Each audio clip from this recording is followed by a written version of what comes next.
autofocus කියන්නේ ෆොටෝග්‍රැෆි වල තියෙන වැදගත්ම දෙයක්. කැමරාවේ පරිණාමයත් එක්ක කැමරාවේ දියුණු වෙච්ච ප්‍රධානම අංගයක් තමයි මේ autofocus කියන එක. ඔය කැමරා පොච්ච කොයි බින්ද මන්ද කරේ? CameraLK දකුණු ආසියාවේ ලොකුම කැමරා මාකට් එකක එක්ක ෂොප් එකට නැත්නම් වෙබ් එකට CameraLK.com. සමහර වෙලාවට පින්තූරයක් ගනිද්දි ඕගලන් ફોකස් කරද්දි ඕගලන්ට අවශ්‍ය දේ ફોකස් නැති වෙච්ච වෙලාවල් තියෙන්න පුළුවන්. ඒත් එක්කම සමහරවල්ලාට මුළු පින්තූරෙම ફોකස් අවුට් වෙලා තියෙන්න පුළුවන්. මේක වෙන්නේ කොහොමද?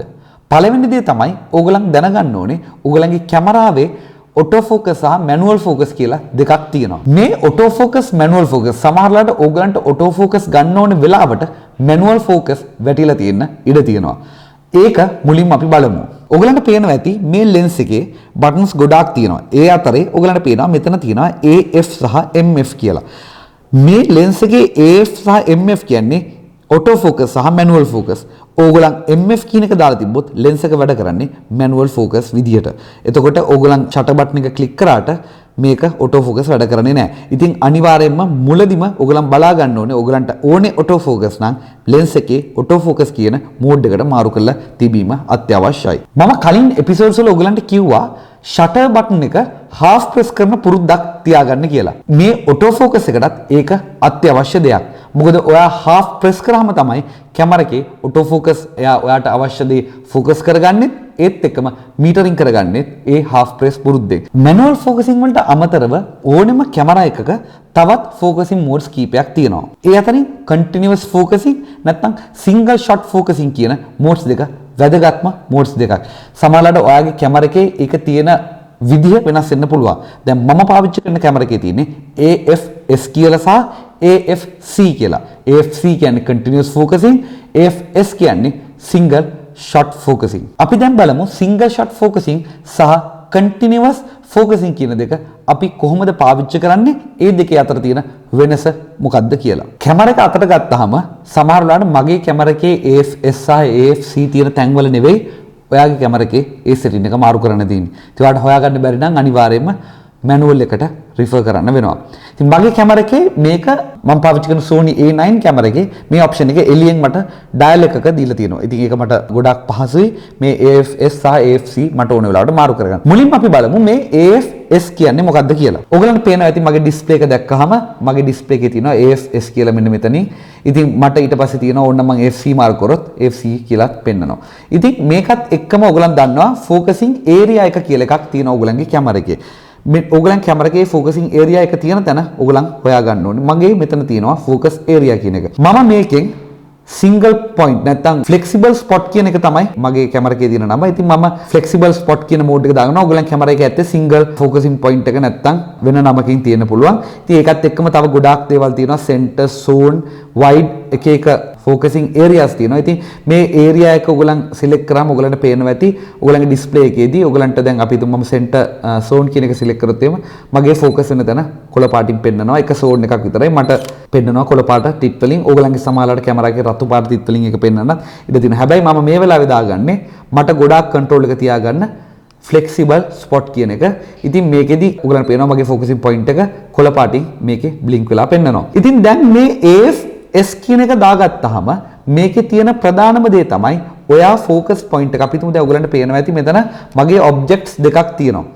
මේ objects දෙකක් තියෙද්දි මම මගේ focusing point එක මට වෙනස් කරගන්න පුළුවන් මගේ කැමරා එකේ තියෙන මේ joystick එකෙන් එහෙට මෙහෙට කරගන්න පුළුවන්. දැන් මම මේ මගේ කලින් තියෙන object එකට තමයි focus point එක දීලා තියෙන්නේ. එතකොට මම half press කරාම මට පෙන්නනවා කොළ පාටින් ready පින්තූරේ ගන්න පුළුවන් කියලා.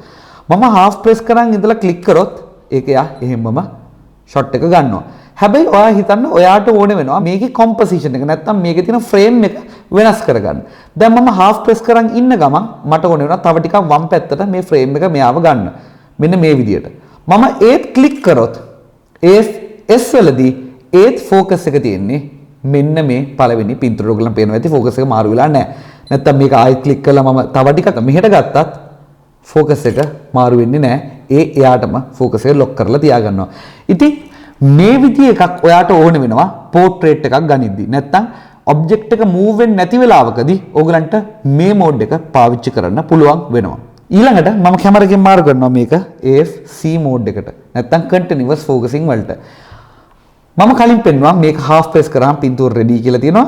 හැබැයි මම මේක කැමරාව move කරොත් ඔයගලන්ට පේනවා ඇති focus එක move වෙනවා.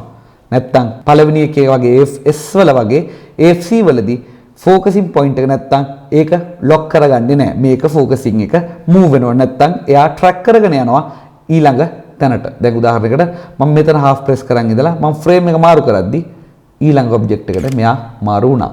ඉතින් AFC කියන mode එකේදී ඔයාට පුළුවන් move වෙන objects වල පිටුරු නැත්නම් අපි football match එකක් නැත්නම් car race එකක් මේ විදිහේ දෙයකදී ඔයාට මේක AFC කියන mode එක මාරු කරගන්න පුළුවන් වෙනවා. මීට අමතරව ඕගලන්ගේ කැමරා වල සමහර වලට ඇති AI focusing මේ AFC සහ AFS වල combination එකක් තියෙන එකක්. ඒක කැමරාවෙන් තමයි තීරණය කරන්නේ. ඒ වෙලාවට මොකද්ද දාන්න ඕන මෝඩ් එක කියලා තීරණය කරන්න කැමරාව. ඉතින් ඔයාට ඒ මෝඩ් එකක් පාවිච්චි කරන්න පුළුවන්.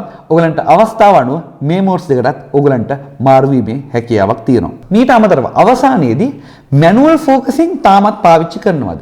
තාම මැනුවල් ෆෝකස් පාවිච්චි කරන්න ඕනේද? ඔව්. ඔයගලන් දන්නවා ඔයගලන්ගේ කැමරා එකේ low light condition වලදී නැත්නම් ආලෝක තත්ත්වය අඩු වෙලාවෙදී සමහරලාට ෆෝකස් කරගන්නම බැරි වෙන අවස්ථා තියෙනවා. අන්න ඕගලන්ට පුළුවන් එතකොට ඕගලන්ට මැනුවල් ෆෝකසින් මෝඩ් එකට මාරු කරලා ලෙන්ස් එක මැනුවලි ඔයාට අවශ්‍ය තැන ෆෝකස් කරගන්න. ඒත් එක්කම අපි හිතමු මැක්‍රෝ පින්තූරයක් ගන්නවා කියලා. ඔයා කැමරා එක ස්ටඩි තියලා ඔයාට පුළුවන් ඔයාගේ ඔබ්ජෙක්ට් එක ඔයාට ඕන ෆයින්ම ෆෝකස් එක හදා ගන්න නම් මැනුවල් ෆෝකස් කරන්න. හැබැයි ඕගලන්ට මූව් වෙන දේවල් නම් මැනුවල් ෆෝකස් කරද්දී ගොඩාක් අමාරුයි. ඉතින් මැනුවල් ෆෝකස් ඕන් නැත්තේම නෑ.